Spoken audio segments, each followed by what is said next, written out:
Correction de l'exercice numéro 22, page 177. Première question, quelle est l'expression vectorielle de la force de gravitation exercée par Jupiter de masse grand M sur un satellite de masse petit m? Représentez cette force, F, J sur S, sur un schéma. Je vais commencer par le schéma avec Jupiter, le satellite. Alors, toutes les forces ont une direction, un sens, une intensité, un point d'application. On va commencer par la direction, c'est la droite qui lie le centre de Jupiter au centre du satellite. Le sens, ça va aller du satellite vers Jupiter et le point d'application, c'est le satellite. On va donc avoir une force grand F, comme ça. Pour pouvoir exprimer vectoriellement cette force, je vais avoir besoin d'un vecteur unitaire que je vais appeler petit m.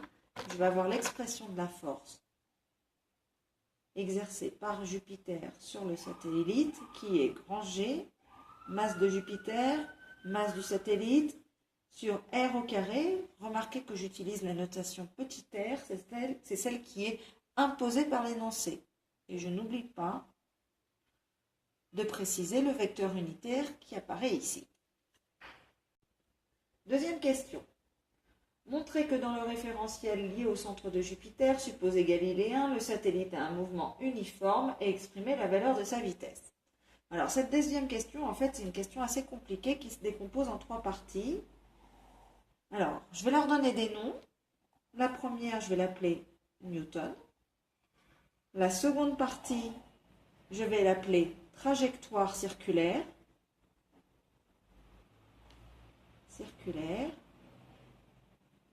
Et la troisième partie, je vais l'appeler identification. Et on va tout de suite comprendre pourquoi. Il va s'agir d'exprimer le vecteur accélération grâce à deux entrées. L'entrée appliquer la seconde loi de Newton et l'entrée, je connais mon cours sur les trajectoires circulaires. Une fois que j'ai les deux expressions de l'accélération, je fais une identification des coordonnées de l'accélération. Alors, je vais appliquer la seconde loi de Newton. À l'écrit, vous allez préciser le référentiel d'étude. Ici, c'est le centre de Jupiter et il est considéré comme galiléen. Et vous allez préciser le système. On n'oublie pas de préciser ces deux points. Ici, le système, c'est le satellite. Alors, on applique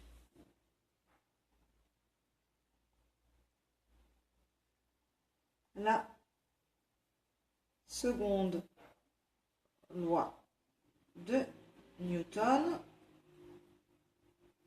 à notre système dans le référentiel galiléen. Et on obtient somme des forces extérieures est égale à la dérivée de la quantité de mouvement par rapport au temps. C'est la quantité de mouvement de notre système. Or, notre système a une masse qui est constante. Cette expression se transforme en, puisque la masse est une constante, somme des forces extérieures, qui est égale à la masse de notre système, l'accélération de notre système. Alors, maintenant, on applique cette expression à notre problème. La seule force extérieure qu'on a, c'est celle-ci. G, masse de Jupiter, masse du satellite, sur R au carré, et je donne la direction, ici, petit n, qui est égale à la masse du satellite fois l'accélération. Je peux simplifier par la masse et j'obtiens grand G masse de Jupiter sur R au carré selon la direction n qui est égale à l'accélération de notre système. Ça, c'est le premier résultat intermédiaire qui nous intéresse.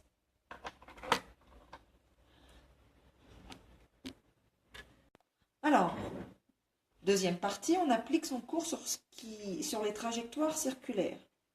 Comme l'énoncé nous annonce que la trajectoire est circulaire, on va tout de suite pouvoir dire que l'accélération dans un repère mobile tournant a pour expression AN selon la normale plus AT selon la tangente. Alors, si je refais un petit schéma pour vous rappeler ce que ça signifie, j'ai une trajectoire circulaire. Je prends un point ici. Je vais pouvoir indiquer le vecteur unitaire petit n et le vecteur tangentiel petit t. Or, c'est un repère mobile qui va tourner le long de la trajectoire. Lorsque mon repère se trouve ici, la normale est comme ça et la tangente est comme ça. Lorsque mon repère est ici, la normale est comme ça et la tangente est comme ça. Alors, dans ce type de repère, l'expression de l'accélération normale, c'est v au carré sur r, et l'expression de la composante tangentielle, c'est la dérivée de la vitesse par rapport au temps. Ce qui nous donne comme expression de l'accélération v au carré sur r fois le vecteur normal plus dérivée de la vitesse de notre système par rapport au temps fois le vecteur tangentiel. Et ça, c'est la deuxième expression de l'accélération qui nous intéresse. Maintenant, on arrive à l'identification. On a une première expression de l'accélération qui est ici, et là une autre expression de l'accélération qui est ici, mais il s'agit en fait de la même accélération. Donc on va commencer par la composante tangentielle. On voit que la composante tangentielle sur cette expression, c'est dv sur dt. Et la composante tangentielle dans cette expression, en fait, elle n'apparaît pas. D'accord? Ça veut dire que dv sur dt,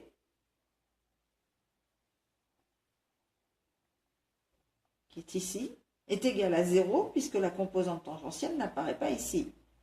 Bon, ça a une conséquence. La conséquence, c'est de dire que la vitesse, elle est constante. Et si la vitesse est constante, on va pouvoir dire que notre mouvement a une trajectoire circulaire, ça c'était notre énoncé, et que la vitesse est constante, donc on va pouvoir préciser uniforme. Première conclusion qui était attendue. Maintenant, on veut trouver l'expression de la vitesse. Pour ça, on va identifier les deux expressions, les coordonnées normales de l'accélération. Donc, on va avoir v au carré sur r, qui est égal à grand G, masse de Jupiter sur r carré. Alors là, je peux simplifier par r, et je vais avoir l'expression de v qui est égale à la racine de G, grand M, sur petit r. Pour la question qui suit, choisir parmi les 4 propositions ci-dessous celle qui correspond au satellite le plus rapide. Justifier la réponse. Alors, on va reprendre l'expression de la vitesse qui est ici. Si le satellite est le plus rapide, on veut trouver quand est-ce que la vitesse augmente. Alors, 4 propositions. On va avoir le satellite le plus proche de Jupiter, le satellite le plus éloigné de Jupiter, le satellite le plus léger, le satellite le plus lourd. Alors, je vais commencer par les 2 dernières propositions. Satellite le plus léger et satellite le plus lourd signifie qu'en fait, la vitesse dépendrait de la masse du satellite. Or, regardez l'expression. Dans cette expression, il n'y a pas la masse du satellite, petit m. Donc, la vitesse, ici, elle ne dépend pas de petit m. Donc, on peut éliminer les 2 dernières propositions. Ensuite, le satellite le plus proche de Jupiter et le satellite le plus éloigné, on considère ici que la vitesse dépend de la distance entre Jupiter et le satellite, donc dépend de petit r. Effectivement, petit r apparaît dans l'expression. Si petit r augmente, v diminue. Si petit r diminue, v augmente. Ce qui signifie que le satellite est le plus rapide lorsque le satellite est le plus proche de Jupiter. C'est la première proposition.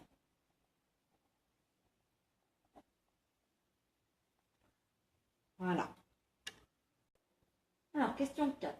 À partir de l'expression de la valeur de la vitesse que j'ai recopiée ici, établir l'expression de la période de révolution grand T d'un satellite autour de Jupiter. Alors, la période de révolution grand T, c'est une durée qui correspond au temps qu'il faut au satellite pour faire un tour complet, c'est-à-dire pour parcourir une distance qui correspond au périmètre de la trajectoire, périmètre qui a pour expression 2πr. Ce qui va lier période, périmètre et vitesse, c'est cette relation, la période, c'est égal au périmètre divisé par la vitesse. Pour des facilités de calcul, je vais élever cette expression au carré, qui va nous donner t carré égale périmètre au carré sur vitesse au carré. Et je remplace le périmètre par son expression et la vitesse par son expression.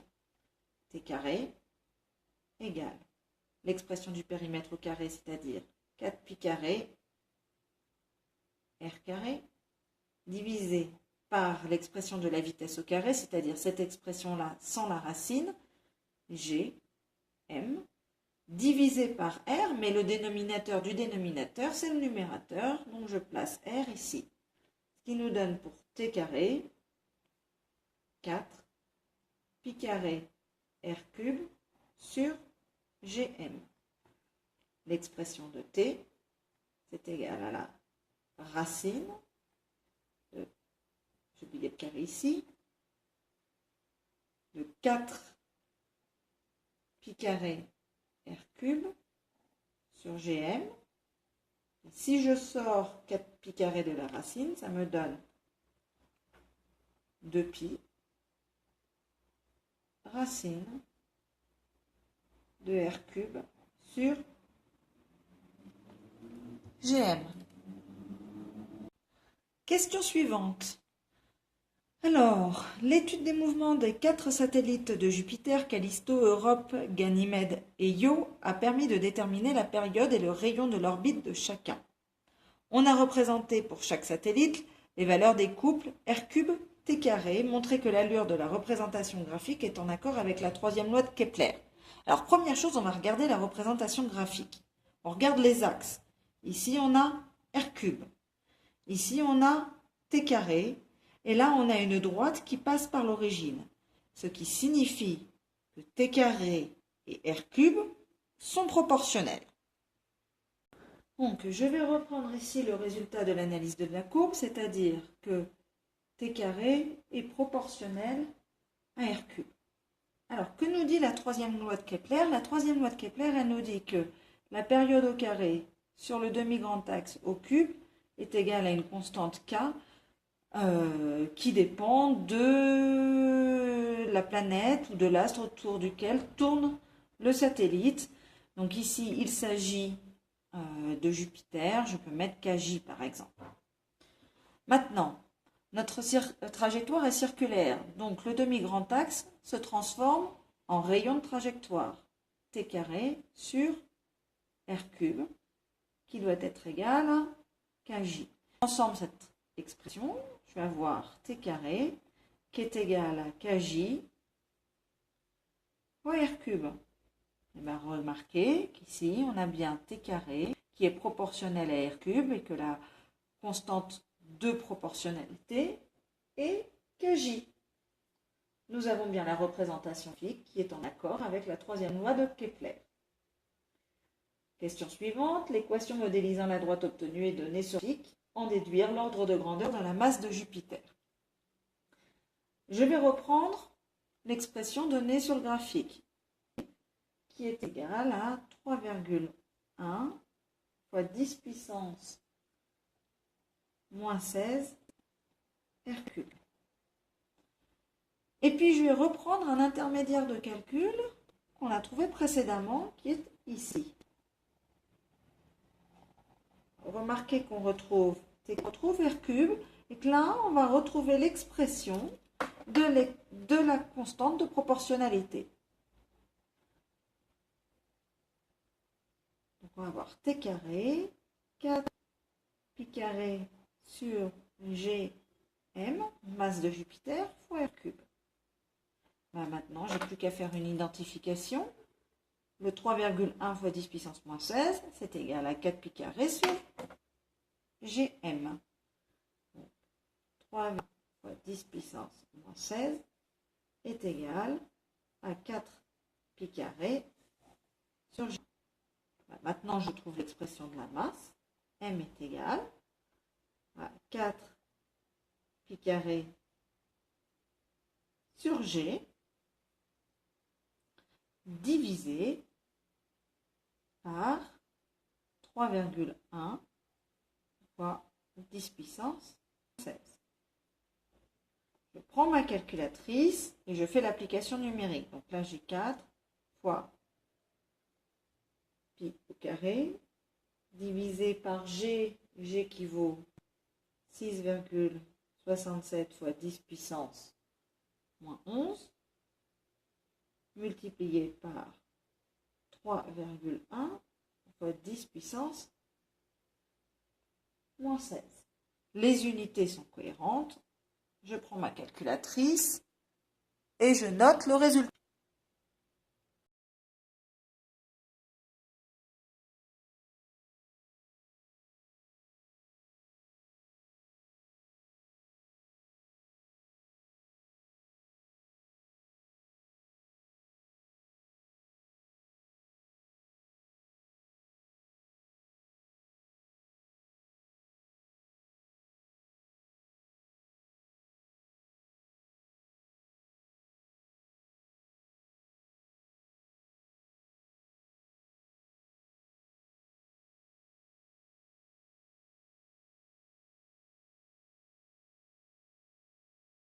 Est annoncé avec deux chiffres significatifs, ce qui va nous donner 1,9 fois 10 puissance 27